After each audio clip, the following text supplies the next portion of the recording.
भैया हम साजन के केझा रउआ लोगन के बीच एक दीवाना के दास्ता सुनावे जात बानी। एके उहे दुलार दीही प्यार दीही जे मिले के चाहे।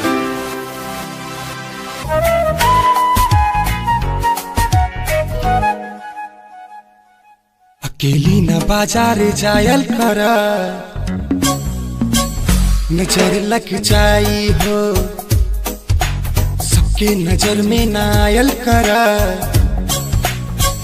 नजर लग जाई हो। अकेली न बाजार जायल कर, नजर लग जाई हो, सबके नजर में नायल कर, नजर लग जाई हो। और समझो जना बजरिया में सबके नजरिया खराब, नजर लग जाई हो, नजर लग जाई हो। एक तो हर चढ़ल जवानी, दूसरा गोर बदन। एक तो हर चढ़ल जवानी, दूसरा गोर बदन।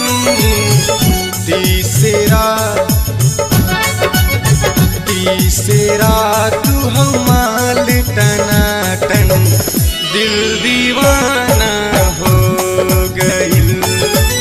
सांवली सूरत पर गोरी, दिल दीवाना हो गइल। 3-4 बेरा तहर मिस कॉले आइल, 3-4 बेरा मिस कॉले आई। भैनी दीवाना तोहार ए गोरिया, करब हम तोहरा से प्यार। भैनी दीवाना तोहार ए गोरिया, करब हम तोहरा से प्यार। अरे चल गोरी ले जाब तो के हमर गाँव, अरे चल गोरी ले जाब तो के हमर गाँव। गंगा किनारे हमर गाँव ए गोरी, खर खर लीची के बगान। बाबू से मिलाबा, माई से मिलाबा, घुमाबा हम अपन गाँव गाँव गाँव।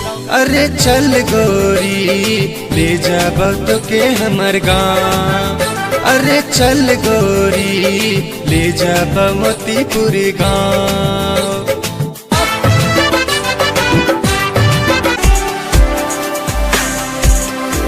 अनाहों में जे आइल बात वो परिवार का करी, जे दिल हारल बा पहिले से ऊपर अधिकार का करी।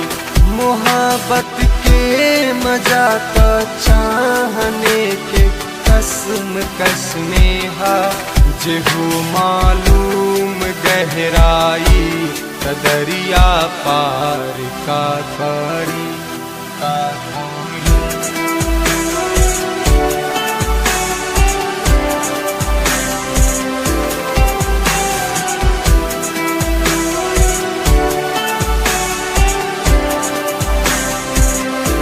समंदर तीर के अंदर लेकिन रो न सकेला, आंसू प्यार के मोती हमें के खो न सकीला।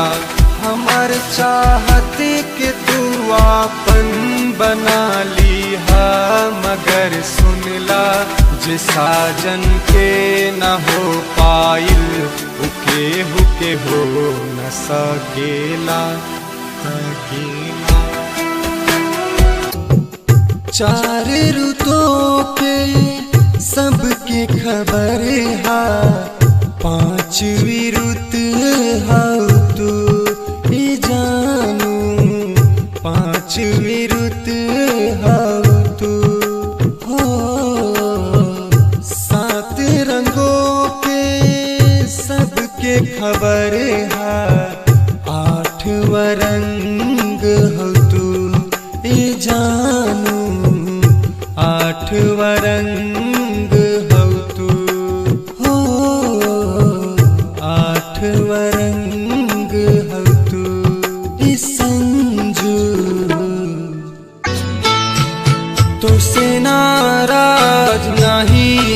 जिंदगी हैरान बानी, हो हैरान बानी। तोहर मासूम सवालन से परेशान बानी, हो